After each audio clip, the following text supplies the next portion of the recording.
Pemukiman itu rata-rata adanya itu mencari titik air. Tapi sekarang kita mengikutinya dengan yang kita sebut program Kampung Iklim.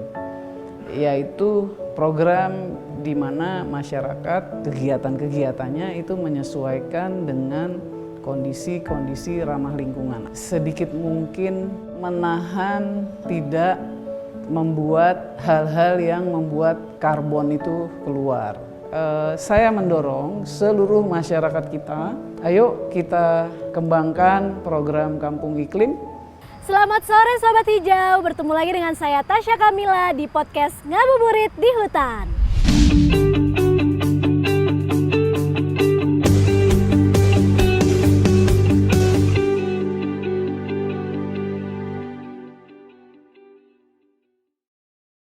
Sobat Hijau, ngerasa nggak sih belakangan ini tuh cuaca agak-agak kurang menentu gitu. Kadang panas banget tuh kalau siang, terus kalau udah mulai sore hujan deras banget. Kadang-kadang ada beberapa daerah yang juga kebanjiran.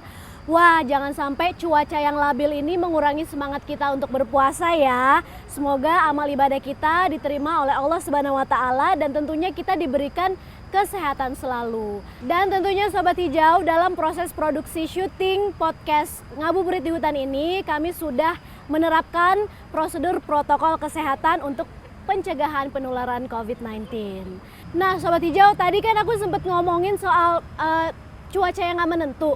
Seperti yang di episode sebelumnya udah kita sempat obrolin juga nih, ternyata cuaca ekstrim ataupun cuaca yang tidak menentu itu merupakan salah satu dampak dari perubahan iklim loh Sobat Hijau. Makanya hari ini kita bakalan ngobrolin soal pengendalian perubahan iklim dalam tema Hadapi Perubahan Iklim, Millennials Bangun Proklim. Pastinya hari ini Tasya nggak sendirian, kita ditemenin sama narasumber yang memang udah punya aksi dan juga punya pengetahuan soal tindakan dalam mengurangi, menangani dan juga mengendalikan perubahan iklim. Sudah ada Cynthia Kirana, Miss Earth 2019. Halo Sobat Hijau dan juga halo Kak Tasya. Hai Cynthia, apa kabar? Baik, Kak Tasya apa kabar? Baik, alhamdulillah. Dan tentunya ada Mbak Marlina dari Kementerian Lingkungan Hidup dan Kehutanan yang bekerja memperkuat aksi lokal pengendalian perubahan iklim melalui program Kampung Iklim atau Proklim. Halo Sobat Hijau. Halo Mbak Cynthia, Mbak Tasya. Halo. Relax aja Mbak, ini kita ngabuburit doang kok, ngobrol-ngobrol aja, walaupun ngobrol santai tapi tentunya tetap berfaedah ya Sobat Hijau. Nah pada podcast kali ini kita akan mengupas salah satu aksi nyata dalam menghadapi perubahan iklim dengan cara meningkatkan peran serta masyarakat untuk tanggap perubahan iklim melalui program Kampung Iklim atau biasa disebut dengan Proklim. Seperti apa sih Proklim itu? Yuk kita simak dulu tayangan berikut ini. Program Kampung Iklim, Gerakan Nasional Pengendalian Perubahan Iklim di tingkat tapak berbasis komunitas. Sadarkah kita akan kecenderungan bencana yang semakin sering terjadi? Sejak beberapa dekade terakhir, kecenderungan bencana di Indonesia semakin meningkat. Didominasi oleh bencana terkait iklim dan cuaca ekstrim atau hidrometeorologi seperti banjir, puting beliung, longsor, kebakaran hutan, dan kekeringan. Ada beberapa faktor yang menyebabkan kecenderungan bencana meningkat. Sebagian besar disebabkan kerusakan dan penurunan kualitas lingkungan akibat aktivitas manusia. Misalnya seperti kritisnya daerah aliran sungai, pertumbuhan penduduk, urbanisasi, masalah tata ruang, dan perilaku masyarakat yang belum mencerminkan kepedulian untuk menjaga lingkungan. Makin diperburuk dengan perubahan iklim yang terjadi akibat pemanasan global. Seperti yang kita tahu, pemanasan global terjadi akibat meningkatnya emisi gas rumah kaca yang dihasilkan dari berbagai aktivitas manusia. Kementerian Lingkungan Hidup dan Kehutanan mengajak seluruh elemen masyarakat untuk ikut berperan aktif karena individu dan masyarakat merupakan kunci utama dalam hal pengurangan risiko bencana hidrometeorologi. Salah satu strategi KLHK adalah memperkuat kapasitas adaptasi dan mitigasi perubahan iklim di tingkat tapak berbasis komunitas melalui pelaksanaan program Kampung Iklim.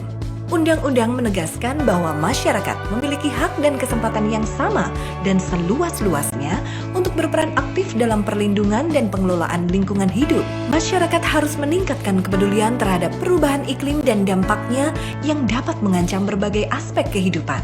Proklim melibatkan peran aktif masyarakat untuk menghadapi dampak perubahan iklim dan untuk menerapkan pola hidup rendah emisi gas rumah kaca.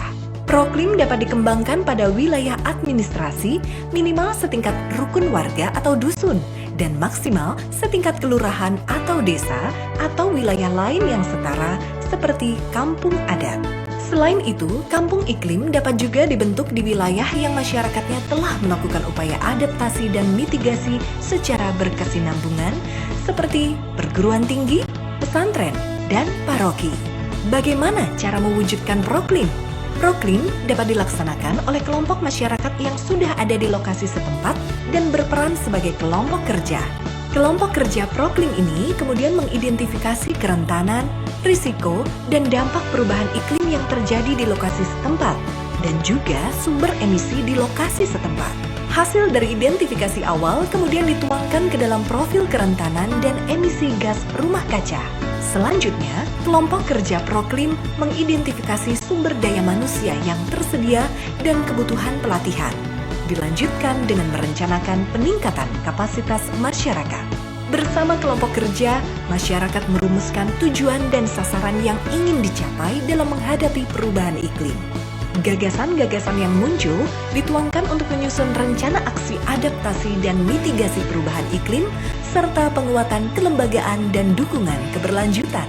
Langkah selanjutnya adalah dengan menyusun perencanaan aksi adaptasi perubahan iklim. Misalnya, pengendalian kekeringan, banjir, dan longsor dengan pembuatan penampungan air hujan, biopori, dan sumur resapan, melakukan upaya penghematan air, membuat atau memodifikasi bangunan sehingga adaptif terhadap perubahan iklim, dan membuat sarana pengendali banjir. Peningkatan ketahanan pangan, misalnya dengan menerapkan sistem pola tanam bergilir, penganekaragaman tanaman pangan, dan pertanian terpadu. Kemudian membuat serta merawat saluran irigasi dan memanfaatkan lahan pekarangan, misalnya untuk menanam sayuran, tanaman obat, kolam ikan, dan lain sebagainya.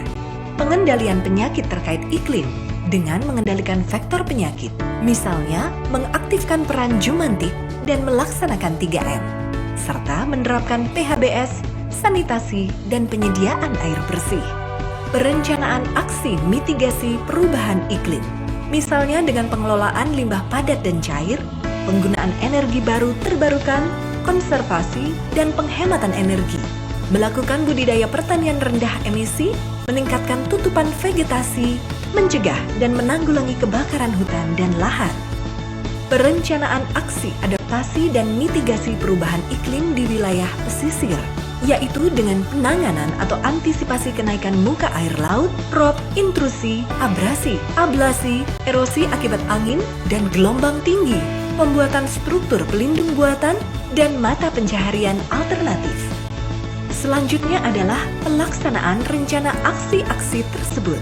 Aksi dilaksanakan dengan memprioritaskan aksi yang berkontribusi paling besar untuk menurunkan emisi gas rumah kaca atau yang menjawab ancaman terkait dampak perubahan iklim yang paling kritis. Proklim merupakan kegiatan berbasis komunitas yang berkelanjutan, sehingga penguatan kelembagaan merupakan kunci keberhasilan dalam pelaksanaan proklim. Kelompok masyarakat yang terdapat pada lokasi proklim merupakan ujung tombak dalam pelaksanaan kegiatan adaptasi dan mitigasi perubahan iklim di tingkat tapak. Dengan pelaksanaan aksi yang berkesinambungan dan berkelanjutan, proklim dapat memberikan manfaat di bidang ekonomi, sosial, lingkungan, dan pengurangan risiko bencana terkait iklim. Dengan proklim pula, kita dapat membangun generasi baru yang peduli terhadap perubahan iklim. Demi anak cucu kita, demi keberlangsungan kehidupan di bumi. Ayo, bersama Proklim, kita laksanakan aksi adaptasi dan mitigasi perubahan iklim secara berkelanjutan. Wow, ternyata memang aksi nyata itu harus dilakukan dari lingkungan terdekat kita dulu ya. Dari rumah kita sendiri, itu juga ngaruh loh. Apalagi kalau kita bisa bikin lingkungan di sekitar kita udah sampai Proklim, itu udah pasti keren banget deh.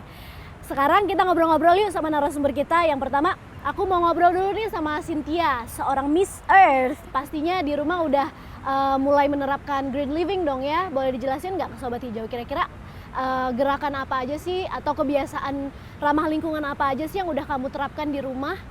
Kalau dari rumah sih mungkin ke reduce, reuse, recycle sih. Jadi aku mengurangi penggunaan sampah plastik. Jadi penggunaan sekarang itu barang-barang yang reusable. Kayak misalnya pakai stainless straw sekarang, atau misalnya kalau misalnya belanja udah pakai reusable bag. Kayak gitu-gitu sih yang memang apalagi mungkin generasi milenial yang nonton bisa lakuin ini ya kan kata Tasya di rumah dan mudah gitu dilakukan sehari-hari gitu. Wah, betul banget tuh. Jadi dimulai dari kegiatan-kegiatan yang memang mudah dilakukan dan juga bisa dilakukan setiap hari. Ubah kebiasaan kita dari reduce, reuse, dan recycle. Contohnya mengurangi sampah, mengurangi timbulan sampah yang nanti berakhir ke TPA. Karena kalau sampah numpuk terus di TPA, itu kan juga menghasilkan gas metan ya Mbak Marlina ya. Gas metan itu kan juga seperti yang kemarin kita udah dijelaskan gitu, itu berpengaruh juga, berkontribusi terhadap perubahan iklim. Sekarang aku mau tanya ke Mbak Marlina nih, tadi kan kita udah sempat nonton sedikit nih tentang Proklim, boleh dijelasin lagi nggak sih sebenarnya Proklim itu tuh apa sih? Baiklah, saya akan menjelaskan ya. Proklim itu adalah kegiatan yang diinisiasi oleh Kementerian Lingkungan Hidup. Kegiatan tersebut itu mengajak masyarakat atau pihak lainnya untuk berkontribusi melakukan upaya adaptasi dan mitigasi di tingkat tapak, seperti itu gambar umumnya.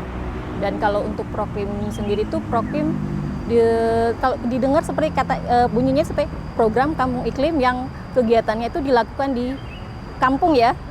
Tapi sebenarnya tidak seperti itu. Proklim itu bisa dilaksanakan di wilayah perkotaan, pegunungan maupun di pesisir. Jadi nggak mesti desa aja ya, tapi di perkotaan pun juga bisa, di wilayah pesisir ataupun pegunungan juga bisa gitu kan. Kalau kayak aku kan tinggalnya di apartemen gitu ya, bisa juga jadi Proklim jadi wilayahnya. Kalau Proklim itu ada penggeraknya ya, berupa kelompok masyarakatnya. Jadi harus ada kelembagaan yang menggerak sebagai penggerak dalam kegiatan tersebut.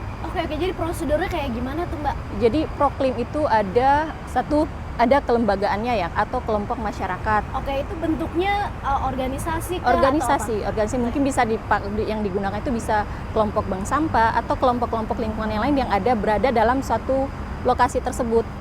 Nah, jika mereka gitu, jadi kayak ibu-ibu penggerak PKK RT 04 misalkan kayak gitu. Oh iya, bisa dilibatkan ya? Bisa dilibatkan bisa, juga. Tuh Sobat Hijau, lanjut. Terus nanti ketika mereka punya kelembagaan itu, mereka juga melakukan aksi adaptasi mitigasi perubahan iklim di lokasi.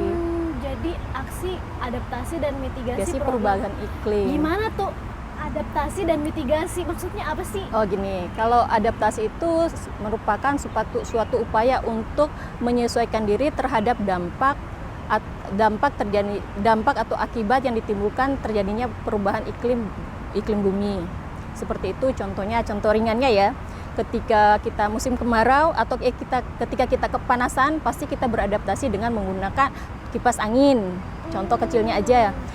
Kalau kita kedinginan, kita bisa menggunakan jaket. Jadi seperti itu aja contoh kecil-kecilnya. Oke, jadi kalau adaptasi adalah upaya yang manusia lakukan untuk bisa beradaptasi dengan iklim yang sudah mulai berubah. Misalkan kayak jadi semakin panas, atau di wilayah-wilayah tertentu mungkin ada yang ekstrim juga ya, jadi semakin dingin. Gimana aksi-aksi kita dalam beradaptasi dari dampak-dampak perubahan iklim tersebut. Oke, kalau mitigasi seperti apa? Kalau mitigasi itu yaitu upaya untuk mengurangi gas rumah kaca atau GRK dari sumbernya. Ya, kita tahu sendiri ya, gas rumah kaca itu kan penyebab terjadinya panas bumi meningkat yang berdampak terhadap perubahan iklim, seperti itu. Oke, jadi aktivitas-aktivitas yang mengurangi emisi karbon atau emisi gas rumah kaca.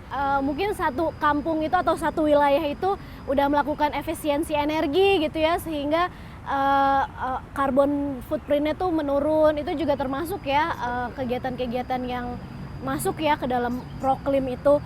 Contoh kegiatan lainnya apa sih mungkin yang biasanya dikembangkan di wilayah-wilayah? Kayak gini, salah satu sumber emisi gas rumah kaca juga kan kayak penumpukan sampah organik. Jadi kalau untuk aksi mitigasi di dalam kegiatan program itu, mereka melakukan pengomposan, pengurangan penggunaan zat pupuk kimia yang dengan menggantinya dengan menggunakan pupuk organik yang mereka buat sendiri dari pengomposan Seluas tersebut. apa sih wilayah yang dinyatakan sebagai proklim itu? Kalau proklim sendiri wilayah administrasinya untuk wilayah maksimal minimal untuk minimal setingkat RW atau dusun dan maksimal setingkat kelurahan atau desa. Oke, jadi minimal itu Terus RW atau dusun, RW atau dusun, maksimalnya kelurahan atau desa. Wah, bisa dong ya, berarti aku kan tinggal di apartemen tuh ada beberapa tower tuh ya. Itu kan udah satu RW sendiri. Kalau mau bikin jadi apartemen proklim boleh tuh ya? Boleh saja. Boleh banget. Kebetulan aku juga soalnya di Sobat Hijau pernah bantuin satu desa di Sumba Timur untuk mereka itu pengen banget menjalankan proklim gitu. Jadi aku waktu itu pas aku lagi kuliah di Amerika sempat datang ke desa tersebut sama teman-teman aku dari Columbia University. Kita ngembangin fasilitas produksi biodiesel. Jadi tujuannya adalah untuk membangkitkan listrik secara ramah lingkungan. Jadi bisa tuh, itu contoh ide-ide ya. Mungkin sekarang Sobat Hijau udah mulai terbesit ya. Aha, aku mau nih ya jadi tim penggerak proklim nih di wilayah aku gitu kan. Apa aja ya kira-kira kegiatan yang bisa dilakukan gitu. Nah tadi udah sempet dibahas juga tuh kayak misalkan pengelolaan sampah. Terus kegiatan menanam juga nggak termasuk? Masuk ke kegiatan mitigasinya. Untuk kegiatan proklim sendiri itu ada kegiatan adaptasi dan mitigasinya. Untuk adaptasinya itu berupa kegiatan penanggulangan resiko kekeringan, banjir dan erosi. Itu biasanya contoh kegiatan yang dilakukan di lokasi tersebut seperti membuat sumur resapan, biopori, terus menjaga matahari itu untuk lokasi proklim di wilayah pedesaan. Kalau perkotaan ada beda lagi. Terus penganeka-ragaman taman pangan, ketahanan pangan berupa penganeka-ragaman taman pangan, pemanfaatan lahan pekarangan. Biasa kan ibu-ibu itu kan sayang ya punya halaman yang luas. Kalau di proklim itu mereka manfaatkan, biasa mereka menanam tanaman tabu lampot, tanaman buah dalam pot atau apotek hidup. Betul banget tuh. Wah kalau sekarang kan lagi ngehits tuh ya. Kamu juga ikutan nggak? Iya, ikutan nanam ya. Plant care is self care katanya ya. Sekarang banyak banget nih plant moms di luar sana atau plant dads gitu di luar sana yang anak-anak di rumahnya adalah tanaman gitu. Itu kalau misalkan dilakukan bersama-sama tetangga, terus atau enggak di satu wilayah itu ada taman khusus gitu ya untuk orang-orang nanam, itu bisa jadi proklim juga tuh. Cynthia, kamu ada ide nggak sih gimana ya caranya kita bisa ngajak tetangga-tetangga semua gitu biar ikutan yuk bikin wilayah yang kita tinggali ini jadi wilayah proklim. Ada ide nggak buat Sobat Hijau nih yang lagi pada mikir? Mungkin sebenarnya harus dimulai dari satu rumah dulu ya Kak Tasya ya, entah itu anaknya yang mungkin generasi milenial juga sama kayak aku gitu, jadi dia penggeraknya kemudian ngajak orang tuanya dan akhirnya mungkin orang tuanya ngajak tetangga-tetangganya juga, akhirnya kan bisalah satu kampung itu menjadi proklim gitu. Walaupun sebenarnya proklim itu bukan yang mungkin orang ngiranya proklim adalah kampung gitu ya, kayak mungkin di sekelas apartemen seperti kata Tasya mungkin tadi mikirnya nggak bisa gitu. Ternyata Cynthia juga baru tahu hari ini dari Mbak Marlina, ternyata proklim itu kita bisa lakuin di mana aja, walaupun sekelas apartemen, walaupun misalnya kos-kosan ya kan. Sekarang anak-anak yang dengan kegiatan-kegiatannya yang mudah bisa dengan menanam juga ya. Jadi mungkin dimulai dari satu rumah, satu unit atau satu kamar dulu sampai akhirnya dia ngajak-ngajak lain, mungkin itu akan bisa menjadi satu kesatuan komunitas proklim. Setuju banget ya, balik lagi dari kita sendiri kalau kita udah terbiasa melakukan hal-hal yang ramah lingkungan, yang bisa memitigasi ataupun hal-hal yang bisa berhubungan dengan adaptasi perubahan iklim, itu siapa tahu bisa menginfluence ya orang-orang di sekitar kita dan jadi pada ikutan, ujung-ujungnya mungkin daerah kita bisa dinyatakan sebagai proklim gitu ya. Terus Cynthia sendiri udah pernah berkunjung belum sih ke Kampung Proklim? Nah kebetulan belum nih, karena aku juga nggak tahu proklim ini apakah ada di Jakarta apa enggak. Kira-kira Mbak Marlina ada ya berarti di Jakarta ya? Kalau untuk proklim sendiri tersebar, pokoknya dia tersebar di wilayah perkotaan maupun di pedesaan. Kalau untuk wilayah Jakarta itu ada salah satu lokasi di RW 01 Sunterjaya, Jakarta Utara. Di situ mereka udah termasuk bagus ya lokasinya, mereka udah melakukan pengomposan komunal. Mereka udah melakukan kegiatan ketahanan pangan, udah itu dilakukan di ganggang rumah itu kan pemukiman padat penduduk ya. Jadi mereka memanfaatkan lahan-lahan yang kosong sedikit atau jalan yang kosong sedikit, mereka menanam buah-buahan atau menempatkan tanaman pekarangan gitu. Pasti kalau setiap wilayah, setiap RW, setiap kampung, setiap desa di Indonesia udah menerapkan aksi-aksi ataupun kegiatan-kegiatan proklim, aku jamin pasti Indonesia makin asri, makin adem, tetangganya juga saling rukun satu sama lain ya. Nah pastinya Sobat Hijau jadi semakin penasaran dan juga semakin tertarik kan ya soal proklim ini. Nah untuk lebih jelas lagi soal proklim, kita dengerin yuk penjelasan dari Menteri Lingkungan Hidup dan Kehutanan Ibu Siti Nurbaya. Selamat sore Sobat Hijau, Millennials, ketemu lagi ya. Kita ngomongin program Kampung Iklim. Itu program yang sangat penting loh. Dan sangat penting atas berbagai alasan. Pertama, bahwa seperti udah kita bahas, bahwa persoalan iklim itu telah membawa banyak konsekuensi. Misalnya, naiknya tinggi muka air laut sehingga terjadi banjir rob. Kena deh tuh pemukiman-pemukiman yang di kota-kota, terutama di kota-kota tepi pantai.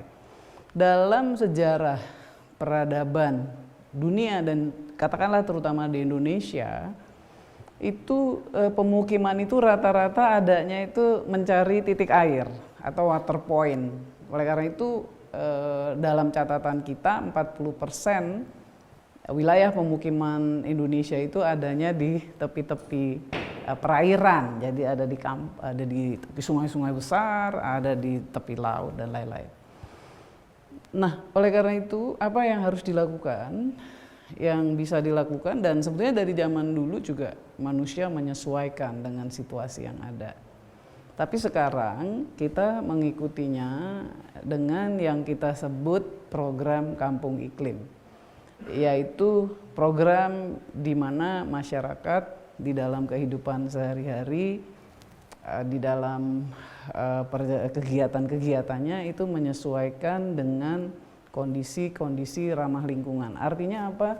Artinya mengurangi sedikit mungkin menghasilkan karbon atau menahan tidak membuat hal-hal yang membuat karbon itu keluar. Nah, caranya tanam pohon, kemudian sampah-sampah itu dirapihin. Jadi pola-pola seperti ini menjadi penting karena apa? Karena ada di tengah-tengah masyarakat, dan menurut saya kita dari yang muda sampai yang tua pasti ada di tengah pemukiman itu dan pasti sebetulnya bisa berbuat di situ. Saya udah diajak oleh kawan-kawan di Direktorat Jenderal, oleh Mbak Tantri dan kawan-kawan itu ke daerah-daerah kampung iklim. Kita di Indonesia udah punya 3.000 lebih, mungkin 3.900-an. Tapi kalau kita lihat keadaan hari-hari, sebetulnya harusnya menurut saya sih sampai 20.000 gitu loh. Masa cuman sekian ribu. Kenapa? Karena kan tadi kan udah dibilang bahwa 40% pemukiman kita ada di wilayah perairan atau mencari water point, mencari titik-titik dekat air. Di Indonesia ada kurang lebih 80.000 desa. Kalau 40% berarti 40.000. Oke lah, jangan 40%, kita bikin aja 10.000, 20.000 kampung-kampung iklim, program kampung iklim. Menarik sekali, mudah-mudahan tadi udah kelihatan contoh-contohnya. Atau ayo mari kita ke lapangan, kita lihat, dan habis itu kita bikin sendiri. Macam-macam polanya, ada yang bersihin sampah, ada yang sampahnya didaur ulang, ada yang bikin lorong hijau, ada namanya lorong garden, ada namanya lorong hijau produktif. Di kampung-kampung itu, di jalan-jalan kecil itu ditanemin di pot pohon buah-buahan. Itu sangat bermanfaat. Jadi saya kira saya mendorong seluruh masyarakat kita, ayo kita kembangkan program Kampung Iklim. Dan sekarang KLHK sedang mengusahakan bersama kawan-kawan di BUMN untuk terus mengembangkan Kampung Iklim, karena di situ justru masyarakat kemudian bisa jadi produktif. Bayangin ya kalau sampahnya didaur ulang kan jadi rapi, karbonnya jadi nggak perlu ada, nggak perlu banyak gitu masuk ke atmosfer. Nah di sisi lain kalau dia rapi-rapiin, didaur ulang bisa jadi produktif. Bisa jadi misalnya kertas dirapi-rapiin, bisa jadi plastik dan lain-lain, plastiknya dicek, dipilih, dirapihin. Jadi bisa produktif. Oleh karena itu mari Sobat Hijau, milenials, generasi muda, yuk kita liatin yuk kampung-kampung di tempat kita. Ayo kita dorong menjadi program Kampung Iklim. Oke, itu ya. Tadi kira-kira ya seperti itulah situasinya. Mari kita bangkitkan program Kampung Iklim. Terima kasih, selamat sore, selamat buka puasa ya. Terima kasih Bu Menteri atas penjelasannya. Tentunya emang kegiatan Proklim ini harusnya kita nih yang milenial ini yang dukung supaya wilayah tempat kita tinggal itu semakin nyaman, semakin sehat, semakin adem lagi untuk kita huni, untuk diri kita sendiri ataupun anak cucu kita kelak. Aku pengen balik lagi nanya ke Mbak Marlina nih, kalau Proklim sendiri ada targetnya nggak sih? Seberapa besar tuh targetnya? Kalau untuk Proklim itu target yang disampaikan oleh Bapak Presiden Republik Indonesia itu sampai dengan tahun 2024 yaitu sebanyak 20.000 lokasi Proklim. Itu seperti itu, dan itu juga ya termasuk banyak juga ya.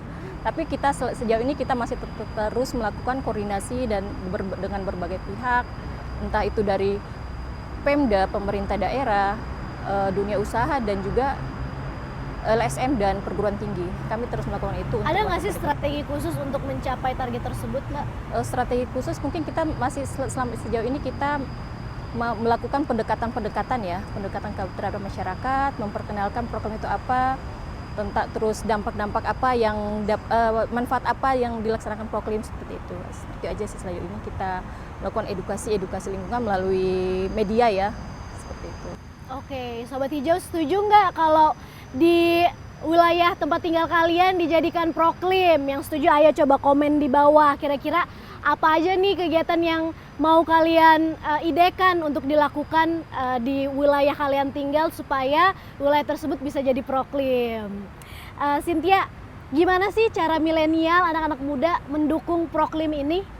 Kalau untuk generasi milenial mungkin ke sosial media dulu ya kali ya Kak Tasya. Apalagi pandemi kayak gini, orang-orang apalagi generasi milenial sekarang banyak kan buka sosmed ya sekarang gitu, karena mungkin kebanyakan di rumah juga.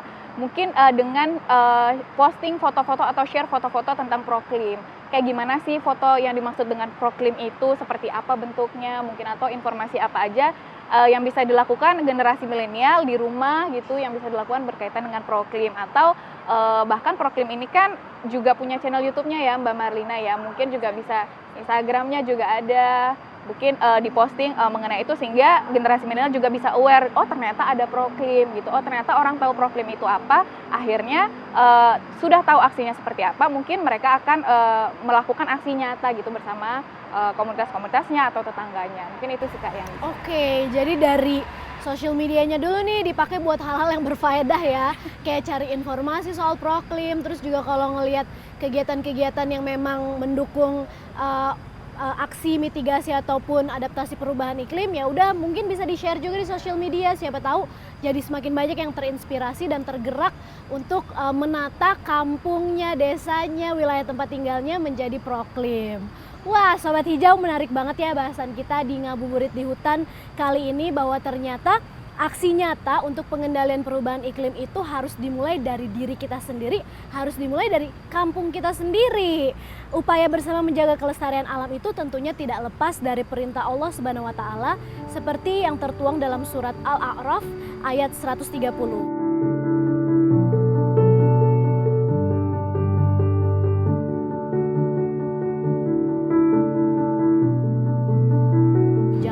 Kita berbuat zalim seperti Fir'aun yang diazab dengan kemarau yang berkepanjangan. Nauzubillahi min zalik. Wah Sobat Hijau, nggak kerasa ya, ini udah hampir waktunya berbuka puasa nih. Marlina dan Cynthia. Terima kasih juga atas waktunya buat Mbak Marlina dan Cynthia udah bergabung di Ngabuburit di Hutan. Dan Sobat Hijau, terima kasih juga kalian telah bergabung. Udah waktunya nih untuk Tasya, Mbak Marlina dan Cynthia pamit. Terima kasih semuanya. Semoga kita menjadi semakin semangat lagi ya untuk mendukung Proklim atau program Kampung Iklim. Bumi kita hanya satu, ayo kita jaga. Sampai jumpa Sobat Hijau. Bye-bye.